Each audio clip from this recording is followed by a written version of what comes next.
Salut tout le monde, c'est Etraz. Aujourd'hui on se retrouve pour une toute nouvelle vidéo. Juste avant, n'hésitez pas à aller voir ma vidéo sur les films et les séries qui sortiront en 2026 du côté de Marvel. Mais pour aujourd'hui, on change de camp et on va parler d'ici et surtout ce qui nous attend en 2026. 2025 a été vraiment les débuts du nouveau DCU de James Gunn. Et on peut dire que ça a été quand même une réussite. Avec comme projet le film Superman qui a été un vrai carton au box-office. Il a fini dans le top 10 des top films au box-office mondial, ce qui est pas rien. Et il y a eu également la deuxième saison de la série Peacemaker, qui a également super bien fonctionné. Donc on peut dire que James Gunn a bien débuté, mais est-ce qu'il va continuer pour cette année 2026? Et bah c'est ce qu'on va voir. Donc comme pour la vidéo Marvel, je vais faire simple, on va débuter avec les films, et ensuite on continuera avec les séries. Donc on verra le casting, le scénario, etc., etc. Fait de blabla, n'hésitez pas à aller voir ma vidéo critique sur le film Marsupilami que j'ai eu la chance de voir en avant-première. N'hésitez pas à liker la vidéo, à vous abonner, ça m'aide énormément. Et nous, on est parti.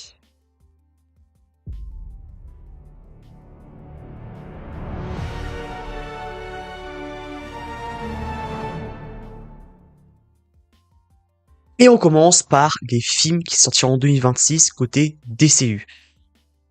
On commence avec Supergirl. Ce film, c'est probablement le projet d'ici le plus important de 2026. Et c'est celui qui va vraiment montrer ce que vaut le DCU de James Gunn au-delà de Superman. Il sortira le 24 juin 2026. Contrairement à l'image classique qu'on peut avoir du personnage, cette version de Supergirl n'est pas présentée comme une héroïne solaire, rassurante, avec beaucoup d'humour, etc. DC a été très clair là-dessus. Kara est une héroïne beaucoup plus marquée par son passé, plus dure, plus instable émotionnellement. Elle n'a pas grandi sur Terre dans un environnement protecteur. Et pour moi, ça change complètement sa manière de voir le monde parce que on a trop en fait l'habitude, surtout ces derniers temps, récemment, que ce soit DC ou Marvel, trop de films avec beaucoup d'humour. En fait, c'est beaucoup moins sérieux qu'avant. Et moi, je veux ce retour du sérieux. Par exemple, là, le projet m'intéresse beaucoup parce que on n'est pas sur une Kara rayonnante, hyper heureuse avec beaucoup d'humour. Là, c'est une Kara vraiment badass, hyper sombre, marquée par la vie, etc. Et ça, je suis beaucoup hype. Le film est décrit comme une sorte de road movie cosmique. On ne parle pas simplement d'un combat entre le bien et le mal, mais d'un voyage autant physique que personnel, qui permet de creuser le personnage, et ça, c'est un point clé. Le DC de James Gunn ne cherche pas juste à introduire Supergirl, mais à la construire sur la durée, sur le temps. Le ton annoncé est aussi très différent du Superman de James Gunn. Là où Superman représente l'espoir, la stabilité, Supergirl apporte quelque chose de plus chaotique, plus imprévisible, mais presque plus dangereuse. Ce contraste, en fait, est totalement assumé. Et c'est clairement une stratégie pour éviter que les personnages se ressemblent trop. Et ça, je trouve, c'est une très bonne stratégie. Et on voit dans le trailer une Supergirl alcoolique, qui rend pas bien du tout, euh, voilà, qui a pas de repères, etc. Et c'est ça que moi j'aime. Et j'espère vraiment ne pas être déçu parce que pour l'instant, en tout cas, le trailer m'a beaucoup hypé personnellement. Après, je sais pas pour vous. Alors côté casting, on a qui? Eh bah côté casting, ce qui est confirmé, c'est qu'on a bien sûr Mimi Hancock qui va incarner le rôle principal du coup de Kara Supergirl. Un choix très fort pour un rôle aussi intense émotionnellement. Je trouve Mimi Hancock, c'est une très bonne actrice. Mathias Schoenharte, désolé si je le prononce mal, est confirmé comme l'antagoniste principal du film. On retrouve aussi Eve Ridley, David Krumholtz, Emily Becham et surtout l'arrivée officielle. On a eu un teaser en parlant de ça très récemment de Jason Momoa en Lobo. En fait, sa présence va pour moi tout changer parce que ça va vraiment faire un mélange entre la brutalité et l'humour noir et la folie pure. C'est ça qui aide beaucoup. Le casting, en tout cas, est vraiment très bien choisi, je trouve. Et pour terminer, si Supergirl réussit à équilibrer tout ça, ce film pourrait devenir un pilier émotionnel et identitaire de DCU et pas juste un spin-off de Superman. Et ça, personnellement, je suis très hype. On continue dans les films avec Clayface. Clayface est probablement le projet le plus risqué de DC en 2026.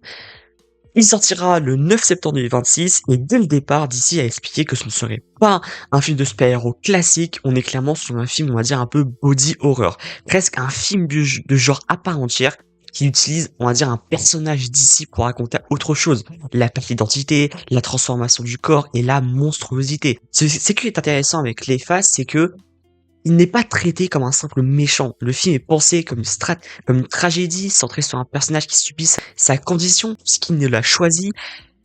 On est donc beaucoup plus proche d'un film psychologique sombre que blockbuster de super-héros. DC assume totalement ce virage après le succès critique de Joker, je parle pas du 2 mais du 1, sans vouloir continuer à explorer des films plus adultes, plus dérangeantes, qui ne cherchent pas forcément en fait à plaire à tout le monde. Et Clayface, pour moi, c'est le parfait exemple.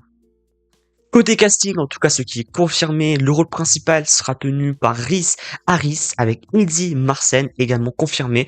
Le reste du casting est volontairement gardé secret, ce qui montre en fait que DC préfère vendre le film sur son concept et son ambiance plutôt que son casting. Et ça c'est très très bien, parce qu'il y a beaucoup de films qui annoncent directement son casting avec des grands noms pour justement que les gens soient hype plus par le casting que le film en lui-même. Pour finir, Clayface c'est clairement un pari. Mais s'il fonctionne, il peut prouver que DCU peut exister aussi à travers des films très différents les uns des autres sans perdre sa cohérence. On a terminé avec les films, maintenant passons à la seule série DC qui sortira en 2025, et c'est la série Lanterne. Ça sortira en 2026 sur HBO Max sans précision exacte sur la date. À ce qu'on aurait pu penser, Lanterne en fait n'est pas vendu comme une série euh, full cosmique, full super-héros, avec des batailles spatiales à chaque épisode. L'approche confirmée est beaucoup plus, on va dire, terre à terre. Une enquête sur Terre, presque une série policière basique qui sert de porte d'entrée à l'univers Green Lantern. La série suit Hal Jordan, un vétéran expérimenté, et John Stewart, un nouveau, qui enquête sur une affaire en apparence basique, on va dire, mais qui va rapidement révéler quelque chose de beaucoup plus vaste et plus sombre. Cette structure, je trouve, et permet à la série d'être accessible, même pour ceux qui ne connaissent pas l'univers Green Lantern. Côté casting, ce qui est officiel, c'est que Kyle Chandler incarnera Hal Jordan et Aaron Pierre jouera John Stewart. Le duo est clairement pensé comme un binôme complémentaire, l'un plus expérimenté, l'autre plus rigide et plus méthodique. Cette dynamique est au cœur de la série et peut très bien marcher selon moi. Pour terminer, Lantern est un projet clé parce qu'il doit prouver que DCU peut aussi fonctionner à la télévision avec des séries de qualité, cohérentes avec les films, mais sans donner l'impression, on va dire, d'être obligatoire. Comme pour Peacemaker. Peacemaker était vraiment excellent et James Gunn a réussi sa série. Et le projet de Lantern, elle peut beaucoup. Après, avoir ce pour l'instant, on ne sait pas grand chose. Alors, pour complètement terminer avec les projets d'ici 2026, je le mets à part, c'est pas sujet des films des séries. On va parler côté jeux vidéo.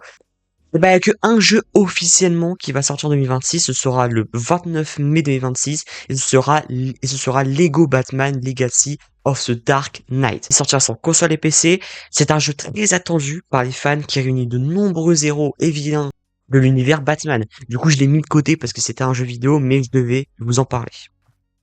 Et voilà, c'est la fin de cette vidéo. Et bien, elle est beaucoup plus courte que pour Marvel, parce que comme vous avez vu, il n'y a pas beaucoup de projets, seulement deux films et une série. Mais voilà, comme je dis d'habitude, vaut mieux peu de projets, mais beaucoup de qualité.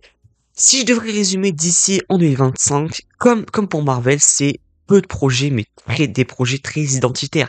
Supergirl pour le côté cosmique et émotionnel, Clayface pour le pari film du genre sombre et risqué, et Lantern pour poser une série capable d'installer le DCU pour la durée. Et surtout, on sent que DC essaie enfin de construire un univers où chaque projet a sa propre identité, au lieu en fait de faire du copier-coller qui sont faits d'habitude. Dites-moi en commentaire si vous êtes hypé par Supergirl, par le pari Clayface ou par Lantern. Donc voilà, là pour le coup, ce sera vraiment le DCU de James Gunn parce que l'année dernière c'était juste, on va dire un teaser vu qu'il venait tout juste de commencer. Là, on va voir si James Gunn va pouvoir gérer le nouveau DCU. Et voilà, n'hésitez pas à liker la vidéo, à la partager si ça vous a plu et surtout à vous abonner et à activer la cloche de notification pour ne rater des prochaines vidéos.